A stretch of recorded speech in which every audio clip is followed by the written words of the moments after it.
we are doing our video, and we have Courtney, Rosie, and Cassidy. Hello, Courtney. How are you today? I'm doing okay.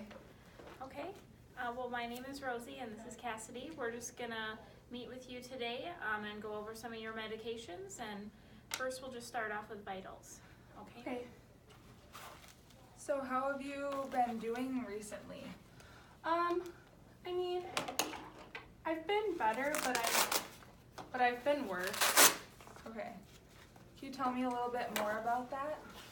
I don't know, I just feel palpitations more, kind of like a panic attack maybe. Okay. Sometimes coming on. I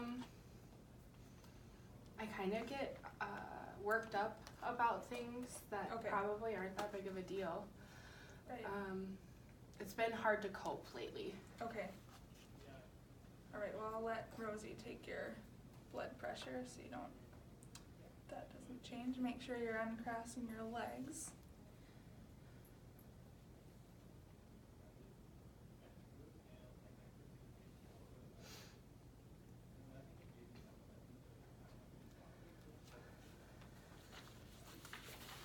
Is it really high? It usually runs really high.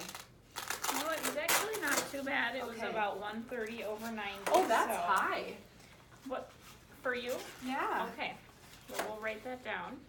I'm just gonna get your O2 and your pulse as well. Okay. What is your regular blood pressure? Like 103 over 70. Okay. I mean, it could just be because I'm nervous. Okay. Doctor's offices make me nervous. Right. Right. When was your last time that you came in? I come in about once every 6 weeks. Okay. Right. All right, well, we have this, I'll just kind of explain this while your Rosie's finishing up, but this is just a anxiety questionnaire, and just kind of, we'll give you and us just a little bit of a gauge about how things are going for you. So I'm gonna do your pulse. if you want, I can let you fill that out Okay.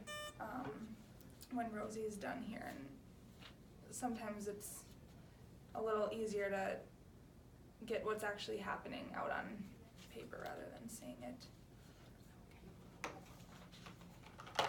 And then we can kind of talk about that and go from there.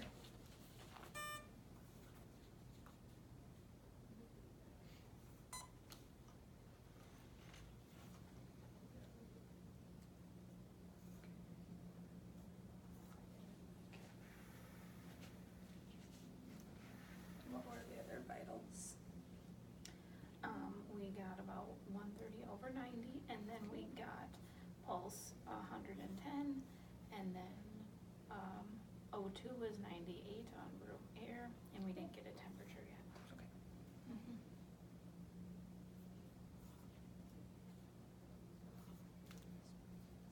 Do I have to do the math? No, that's okay. Okay. I'll take care of that. Thank you. All right, I'll let Rosie get your temperature.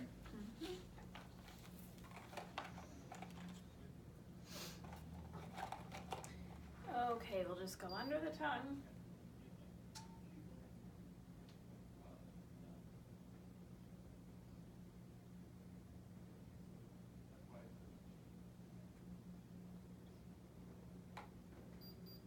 Okay, 98.3. All right. Okay, that's normal. Yep. That is normal. All right, great. We'll put this in your chart. Thank you.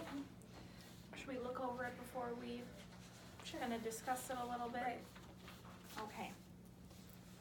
So it looks like you get a little nervous and shaky, kind of a lot. And then you get some palpitations, and you kind of brought that up.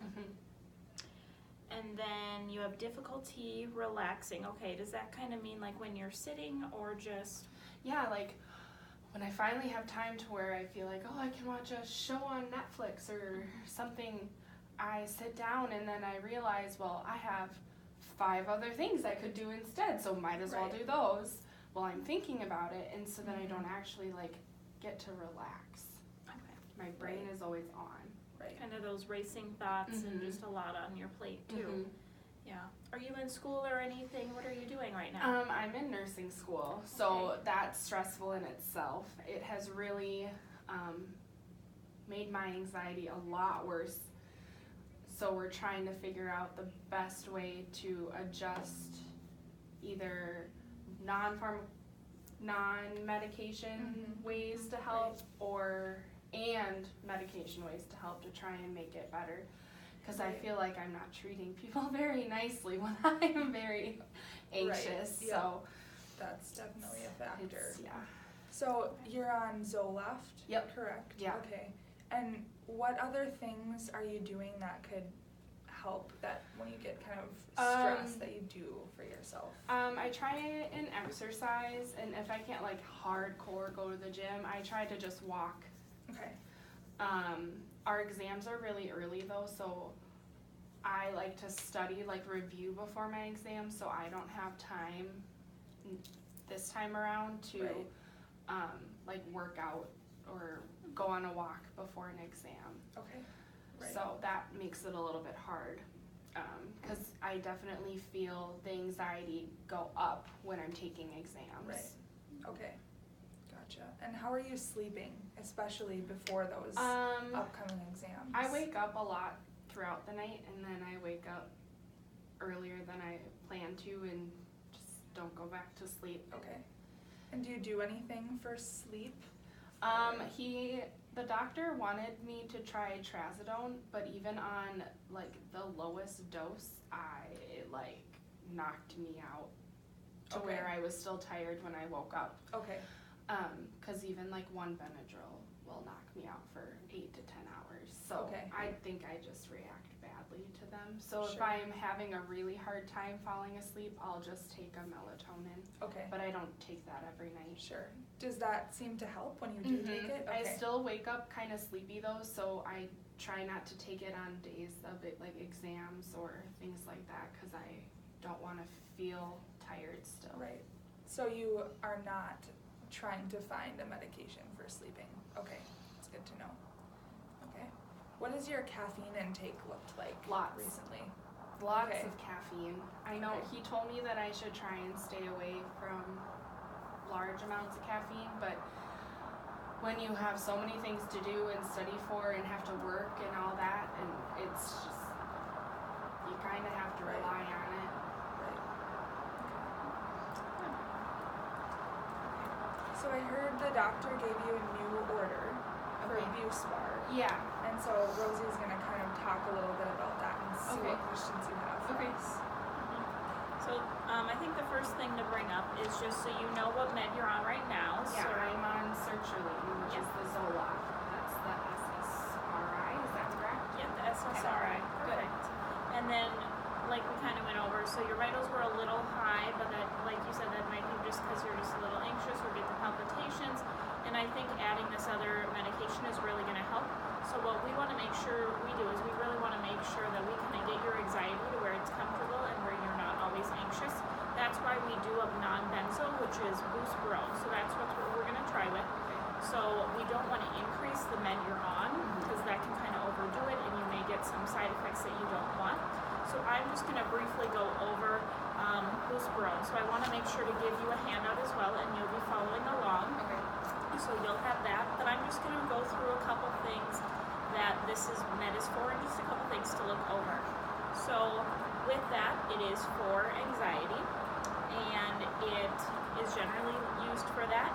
It has a delayed onset of 1 to 6 weeks, so it's really important that this won't work right away, but eventually it will. So it's one of those meds you want to keep with because you won't see those changes right away. And it's really going to help with worry, apprehension, difficulties with concentration, cognition, and irritability. And I know on your form that you filled out, some of those were the higher categories we talked about. It also does not depress the CNS. So you kind of talked about taking some meds to help you sleep that kind of depress the CNS. This won't, so you won't have that like lethargic feeling after. And then some side effects that are kind of mild are just some dizziness, nausea, headaches, nervousness, lightheadedness, and excitement. So again, it's those typical, make sure that you're hydrated and make sure you're eating, your regular amounts. Caffeine, not that you have to limit it, but just make sure that you do have like water with it. I know that can cause a lot of palpitations and irritations as well. And then just rising slowly. And then we're going to do a follow-up with you. We want to make sure that we have an appointment with you within about 6 weeks to kind of see where you're at. So we want to make sure we get that set as well. Your sheet right there has all the information on the dose we're going to start you at, any side effects, and then when to call your doctor. Okay. These two meds are really safe together and they work really well, so I'm not concerned, and I think you will find it to be beneficial, especially during nursing school. But with that, let's just kind of talk about if you have any questions about the med. I don't think so. I think that it's a much better idea because I know I've experienced some of the weight gain side effect of the Zoloft, so to not have to increase that med was a good option, so I'm glad we came up with that plan. And I'm hoping that it'll help just because my anxiety was manageable without meds until starting school, so it's kind of new and different to be on medication. So the lowest dose or the less addictive, fewer side effects, that's kind of what I want to do for my treatment.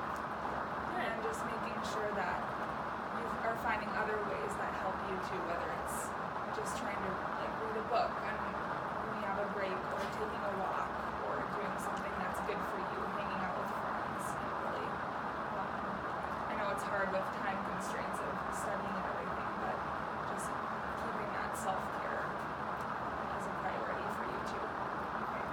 And we can always, once nursing school is done, you can always, like you said, kind of the lowest is the best. If you come back and you feel like you want to taper down the dose and you feel less stressed, we can always go through that too. So it doesn't have to be a lifelong high dose. You just want to manage yourself, and then the meds are here to help as well. So just all around holistic care.